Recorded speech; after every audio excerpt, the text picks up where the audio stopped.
Chapter 26 Multitudes Attain Ascent. Om Shri Ganeshaya Namaha. Sutta continued narration of the legend. There was a Brahmin belonging to the Mudgal lineage named Vishwasaha.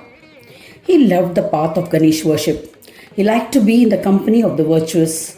Once, during the month of Magh, he undertook the Magh Vrat. He uninterruptedly observed the 5 rituals associated with the Vrat with devotion. Once, while taking his morning bath, a terrifying demoness came to devour him.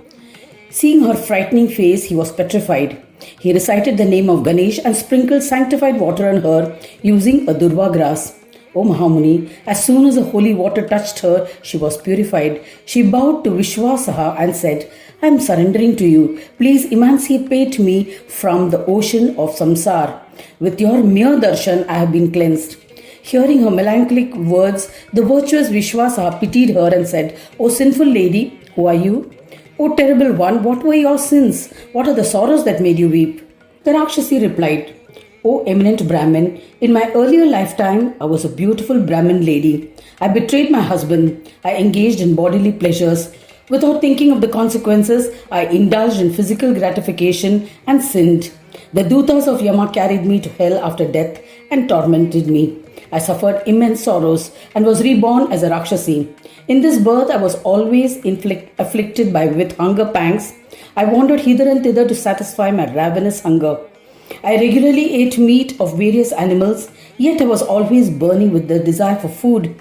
Even if I ate huge quantities of food, I was not satiated. Ever since my Brahmin birth, I have always remained insatiated. When I saw you, I attacked you so that I could devour you.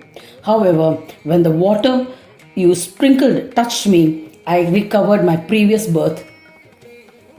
O Great One, please redeem me from my plight. There is no doubt that you can do so. If you refuse, I shall sacrifice myself in front of you. Putting her ultimatum, a wise Vishwasaha felt compassion for her. He thought and then replied happily, I had read in the Puranas that no one is capable of describing the glory of Ganesha in its entirety. But it is true. By sprinkling sanctified water using a durva grass, you recollected your past life. Now, to uplift and redeem you, I shall donate some of my punya merits to you. I shall donate the merits earned by performing the ritualistic bath of a single day during the month of Magh. Now return to your hometown. Saying this, Vishwasaha, the Brahmin belonging to the Mudgala lineage, released water from the hand, transferring the entire merits earned by performing one ritualistic bath during Magh month. Instantly, the Dutas of Gajanana arrived, seated her in a plane and took her to Swanand Loka. Vishwasaha was astonished and having completed his bath returned to his home. He started singing bhajans of Gananayaka. When he concluded his Magh Vrat, Lord Vinayaka manifested before the Mudgal descent Brahmin to grant boons. Seeing Ganesha, Vishwasaha was baffled. He stood up, offered pranams and started dancing in ecstasy.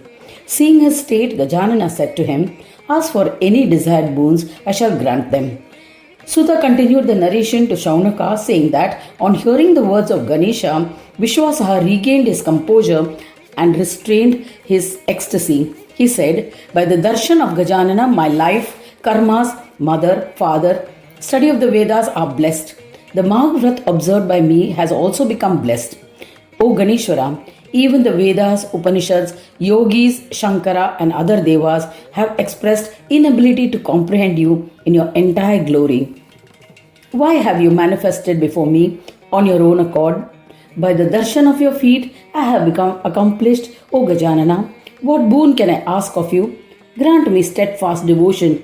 Having said this, he started singing a stotra in praise of Ganesha. He extolled, I bow to Ganesha, Paratparam. O He Ramba, Ganesha, Ganapati, I bow to you. To the one who has assumed a form using the power of Maya, to the one who bears the elephant head with the power of Maya, to such a Lord I prostrate. To the one whose beautiful physique is a union of both, to such a Gajanana I bow to you. To the compassionate Creator endowed with Rajasic attributes, I bow to you. To the preserver of all endowed with Sattvic attributes, I bow to you. To the one who assumes the form of Kal, endowed with tamasic attributes and destroys, I bow to you. To the one who assumes these forms based on deeds, to the bearer of Ahankara, I bow to you. To the one who is illusory in the form of Shakti, to the regulator, to Ganesha, to the one who holds absolute authority over the gunas, I bow to you. To the one whose body is just a bindu, to the one who is a form of Soham, to the one who assumes an embodied form, to the enlightened one, to the one who resides in Prakriti, to the one who conducts divine plays, I bow to you. To the one who is beyond the body, to Paresha, to Swananda, I bow to you. To Ayoga, to the one who is absolute peace, to the Lord of Yoga, I bow to you. How can I praise you in entirety, O Ganadyaksha? You are the embodiment of yogic peace. I was enlightened by your darshan, and it was in that light I babbled in your praise. Having extolled thus, Vishwasaha offered pranams to Gajanana, who lifted him up and said, bestowing him joy, those who read or listen to this stotra with devotion will be blessed with enhanced devotion and desire fulfillment. It will bestow enjoyments and liberation, and in the end bestow divinity. Your devotion to me will be strengthened, and it will bestow happiness.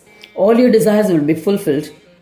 Having granted these boons, Gajanana disappeared. Vishwasaha, with great devotion, started singing bhajans of Ganesha. He would observe the Magh Vrat as ordained, performing the 5 ordained rituals. He was considered equivalent to Mudgala in worthiness and attained the status of a Ganapatya Shiromani, title of honor conferred on the most eminent Ganapati devotees. I shall narrate another fascinating legend about the Magh Vrat. Listening to this astonishing legend absolves one of all sins. There was a Chandal a person belonging to the lowest caste named Neela. After having heard a discourse on Ganesh, he commenced the observance of the Magh Vrat. He continued to carry out his business. He would perform a ritualistic bath in the morning and then go about his work.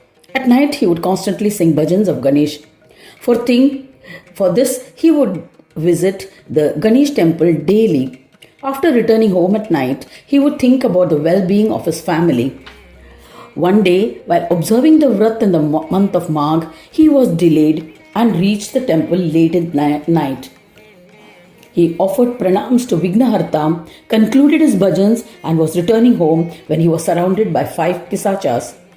On seeing those frightening pisachas, Neela immediately invoked Ganesha. As a result, the pisachas became immobilized. The pisachas were astounded at him, and by his mere darshan, they earned merits and their hearts were purified. The unhappy pisachas said to Neela, O Great One, please liberate us from the life of a pishacha. By your mere darshan, we have been purified. Give us merits earned by you by singing bhajans of Ganesha so that we can attain liberation.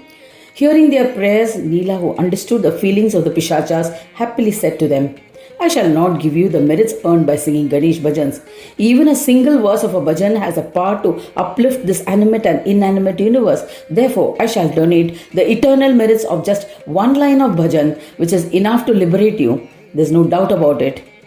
Saying this, he offered the merits he had obtained by singing 1/4 of one verse. As a result, the pishachas bore a divine form. All of them ascended to Swanandaloka in an airplane. The astonished Chandal, Neela, returned home. Thereafter, he observed penance with greater faith. In the end, he too ascended to Swanandaloka along with his clan. In this manner, even if one follows these rules of observing the Magh Vrat with dedication and devotion, one attains Ganesh Loka. I have narrated the astonishing glory of Magh Vrat. Anyone who reads or listens to its glory will be blessed with enjoyments and liberation. He will also be blessed with wealth, food grains, sons and grandsons, and good fortune. He will be cured of various diseases instantly. Now, what more do you wish to hear about? Thus ends the 26th chapter titled Multitudes Attain Ascent in the 8th Khand of the Purana Upanishad, Srimad Mudgal Puran, describing the legends of Dhumravarna, dedicated to Shri Gajanana. End of chapter 26.